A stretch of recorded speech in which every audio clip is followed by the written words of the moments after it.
안녕. 오늘은 원소의 분류와 주기율로 들어가는 날이에요. 우리 지난 시간까지 개성 있는 원소의 두 번째 이야기, 원자 모형에 관한 이야기에 대해서 배웠었고, 원자 모형과 전자 배치에 관한 이야기를 배웠었어요. 그래서 우리 지난 시간까지 전자 배치 어떻게 하는지 현대적 원자 모형에서의 전자 배치 이야기를 했어요. 자, 이번 단원은 그 세 번째 단원인 주기율 단원이에요. 주기율 단원에서는 약간 조금 더 큰 얘기를 할 거예요. 그러니까 원자 안에 있는 얘기가 아니라 여러 가지 원소들 속에 있는 주기율을 배워보는 시간이에요.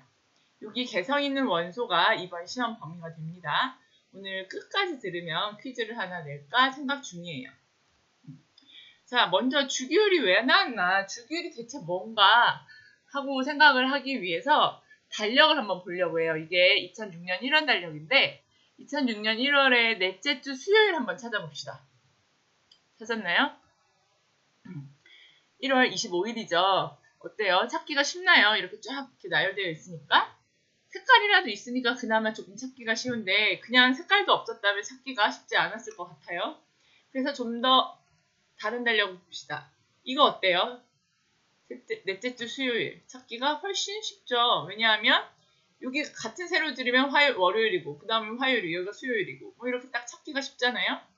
주기율표가 나온 배경도 이와 같아요. 원소들이 수없이 나열이 되어 있었고 그때까지 발견한 원소들이 되게 많았는데 그 원소들을 뭔가 좀 찾기 쉽고 뭔가 규칙성이 있게 배열을 하고 싶었던 거죠. 과학자들이. 그래서 제일 먼저 생각을 한 과학자가 되베라이너라는 사람인데 되베라졌나? 산 날짜를 보면 아직 원자 모형 이거 뭐 보어의 원자 모형도 나오기 전이었어요. 되베라이너라는 사람은 원자들 안에 있는 규칙성을 찾아내는데 새쌍 원소설이라는 걸 제안을 했어요. 뭐냐면 화학적으로 같은 성질을 가지는 리튬이나 나트륨이나 칼륨 모두 다 물속에 들어가면 폭발적으로 반응을 하고요. 물을 염기성으로 만들고 산소랑 매우 잘 결합하고 산화물의 형태가 뭐 Li2O, Na2O, K2O 이런 식으로 산화물의 형태가 다 똑같고 이런 여러 가지 화학적인 성질이 같은 세 종류의 원소를 보면 원자량의 규칙성이 있더라. 리튬이 6.99 원자량이 K가 칼륨이 포타슘이 39.1이야. 근데 나트륨이 얼마냐면 23이에요. 이거 딱 거의 중간값이에요.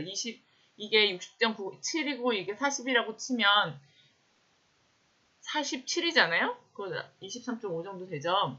근데 23이니까 거의 중간이잖아요. 그리고 염소도 마찬가지. 얘들도 소독에 사용이 되고 보통 이원자 분자로 존재 CL2, Br2, I2. 그리고 수소랑 결합하면 얘네들이 아주 강한 산성을 나타내고요. 뭐 이렇게 화학적 성질 비슷한 아이들을 모아놨더니 원자량 순서대로 배열을 해봤더니 얘도 마찬가지로 얘랑이 거의 원자량 간격이 똑같았어요. 35.5하고 이거 이렇게 중간값이 거의 81 정도 되거든요. 79.9면 80이잖아. 거의 비슷하죠. 이렇게 뭔가 원자량 순서대로 나열을 해봤더니 이렇게 뭔가 규칙성이 있더라라는 걸 되베라이너가 얘기를 했고 그 이후에 사람들이 계속 원자량 갖고 이야기를 했죠. 옥타브설, 뉴랜드라는 사람은 옥타브설을 제안했는데 이건 여러분 수업 시간에 책 찾아서 활동지에다 적으면 돼요. 옥타브설의 힌트는 옥타브라는 이름 안에 있어. 과학자들은 그렇게 대단히 창의적이지 않아요. 그래서 창의적이지만 이름 짓는데 되게 창의적이지 않아요. 그래서 이름 안에 다 답이 있어. 옥타브. 도레미파솔라시도 도에서 도까지 돌아올 때 몇 단계를 거치는지 아시죠? 그거랑 상관이 있는 것. 그 다음에 멘델레이프가 아주 결정적인 역할을 했는데 이 멘델레이프는 뭐 새쌍, 뭐 8개 뭐 이렇게만 하지 않고 그때까지 나와 있는 모든 원소들을 어쩌든 간에 규칙적으로 배열을 해보려고 노력을 했어요. 그래서 뭐 R2O, RO, R2O3 이런 식으로 이런 산화물의 형태를 가지는 원소들을 그룹핑을 하고 그리고 이걸 원자량 순서대로 나열을 했어요. 그래서 리튬, 나트륨, 칼륨 이렇게 같은 줄에 있고 플루오린, 염소, 브로민도 이렇게 같은 줄에 있고 이런 식으로 막 나열을 해봤죠. 멘델레이프의 가장 중요한 업적 중에, 그러니까 이 사람이 인정받았던 업적 중에 하나는 이 사람이 알루미늄이랑 비슷한 성질을 가진 원소들이 여기에 있을 것이다. 그때까지 다 밝혀진 원소 가지고 그냥 쭉 순서대로 나열한 것이 아니라 이렇게 빈칸을 남겨뒀어요. 뭔가 여기 있을 것 같은 거지. 여기에 같은 성질을 가진 애가 있을 거라고 생각을 하고 여기는 비워두고 그 다음에 티타늄으로 넘어간 거예요.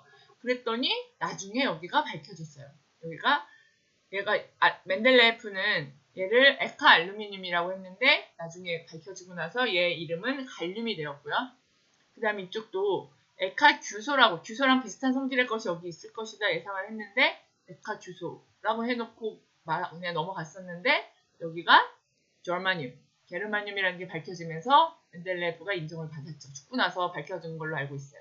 이런 식으로 멘델레예프가 원자량 순서대로 얘를 최대한 나열을 했는데 여기에도 한계가 있었어. 왜냐하면 원자량 순서대로 막 나열을 그냥 쭉 하다 보면 원자량은 여기 있어야 되는데 실제로 화학적 성질은 또 여기 있어야 되는 이런 안 맞는 것들이 나타난 거죠. 잠시만 여기 멘델레예프는 그 멘델의 유전 법칙하고 상관없는 멘델레예프예요. 혹시 헷갈릴까봐.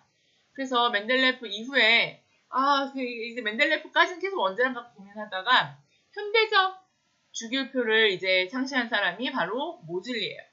모즐리라는 사람이 드디어 원자량 순서로 배열하지 않고 원자 번호 순서대로 양성자의 개수, 원자 번호 순서대로 배열을 할 생각을 한 거죠.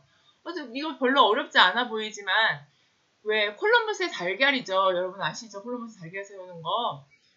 처음에 이 생각을 해내는 것 자체가 쉽지 않았던 거죠. 그래서 모즐리를 훌륭하다고 여기고 있는 거고 아마 이 사람은 이거 노벨상 받았을걸요? 아님 말고. 그래서 현대적 주기율표를 근간에 마련한 사람이 모즐리인데 가장 중요한 핵심은 원자 번호 순서대로 나열을 했다는 것.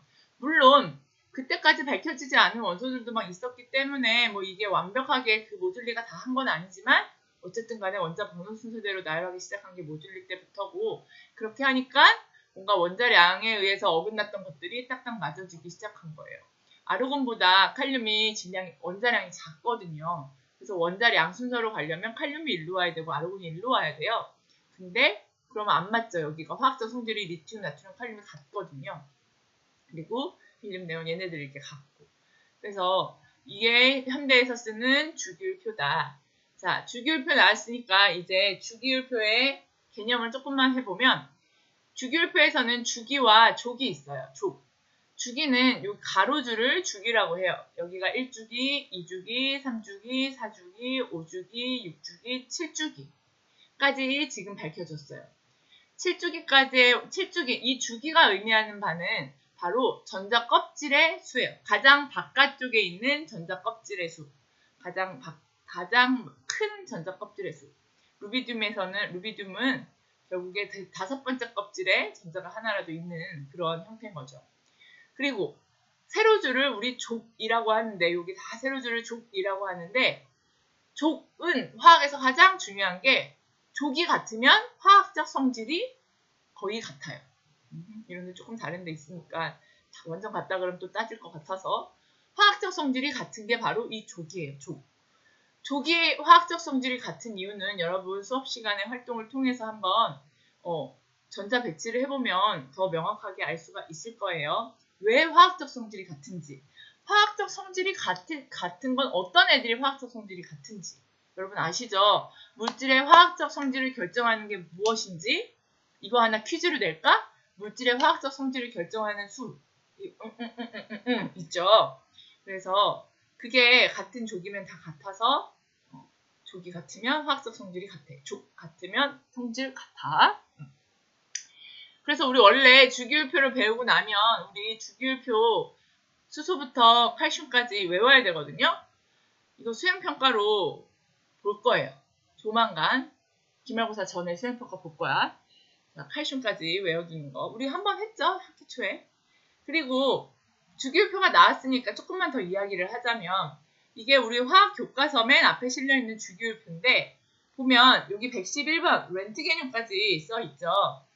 선생님 여기는 왜 없나요? 네, 이 주기율표가 완성될 때까지만 해도 여기는 아직 밝혀지지 않은 상태.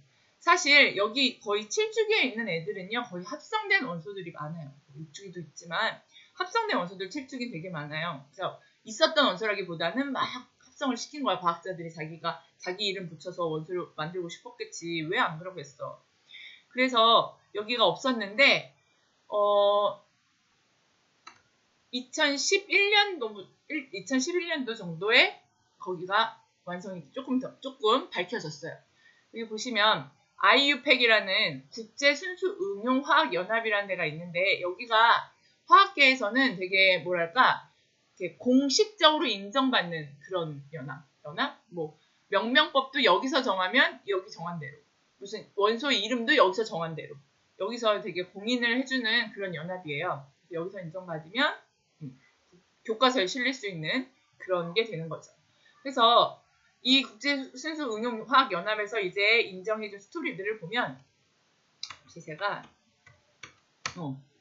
미리 찾아놨어요. 여기 보면 2011년에 IUPAC이 114번과 116번 그때 이미 얘가 뭐지 코페르니움인가 그런데 얘는 그 전에도 이미 밝혀졌나봐. 2011년에 114번과 116번의 이름을 정했대요. 그 원소들을 밝혀낸 거죠. 114번과 116번, 114번은 플레루뷴, 116번은 리버모륨이라고 정했고요. 그런 다음에 이렇게 해서 끝난 게 아니라 그 다음에 여기는 이제 그때도 우트루늄, 우누늄, 우트펜튬 얘네들은 다 미지의 원소라는 뜻이야. 그냥 그 맨델레프처럼 비워놓은 그런 자리거든요. 이런 애들이 나중에 보시면 113번은 맨 처음 2004년에 일본의 연구진이 자포늄이라고 좀 제안을 하면서 113번 원소를 만들었어요. 그래서 여기서 막 이렇게 건의를 했는데 이렇게 결정이 여기서 되지 않고 2004년에 된 게 아니라 지난해 12월에 니오뮴이 언제 됐냐면 내가 또 찾아냈어. 2016년에 113번 합성 원소를 이제 113번에 일본 열도 흥분했댔지. 그 자코늄 처음에 이렇게 제안했던 게 이제 더 막 계속 실험하고 몇 번 400조 차례 실험을 했대. 그래서 113번 원소 합성을 실험을 해가지고 완성을 해가지고 인정을 받았다. 이렇게 해서 얘네들이 113번이 니오뮴이 되었고 그 다음에 불과 작년이에요. 이게 2016년 1월 이건 2015년인가? 지난해 12월에 이렇게 되었다. 아무튼 그래서 계속 이렇게 밝혀지고 있어요. 이렇게 밝혀진 결과 드디어 2011년도 당시만 해도 여기 플레로뷴과 리버모륨 얘네 둘이가 이제 2011년에 밝혀졌고 얘네들은 그냥 아직 미지의 상태였는데 비합성 상태였는데 이제 2016년 지나면서 모두 다 이름이 정해졌죠. 니오뮴, 스코뷴, 리버모륨, 테네신, 오가네슨까지 이렇게 다 정해졌어요. 이게 7주기가 거의 작년쯤에 다 완성이 되는 거죠. 이게 바로 우리가 배우고 있는 표준 주기율표죠. 표준 주기율표에서 가로줄은 주기라고 했고 세로줄은 족이라고 했어요. 가로줄은 전자 껍질의 수고요. 세로줄은 수랑 같기 때문에 얘들은 화학적 성질이 같았어.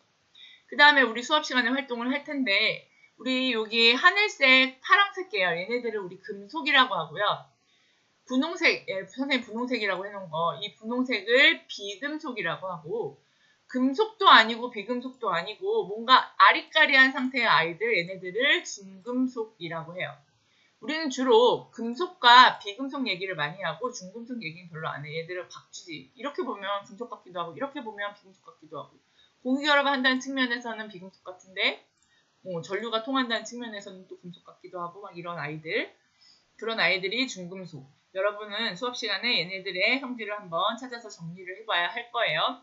그리고 여기 우리 교육과정에서 여기까지 다루고 있진 않는데 금속을 크게 얘네들을 전형 금속이라고 그냥 전형적인 금속이라고 하고 이 진한 파랑을 전이 금속이라고 해요. 전이 금속은 일단 금속이라면 금속의 성질이 있어. 여러분 찾아볼 성질이니까 선생님 대답해주지 않을게. 성질들을 띄고 있는데 얘네들은 되게 여러 가지 그러니까 전자를 잃어버리는 상태가 여러 가지가 있는 면에서 전형 금속과 좀 다른 그런 금속들이에요.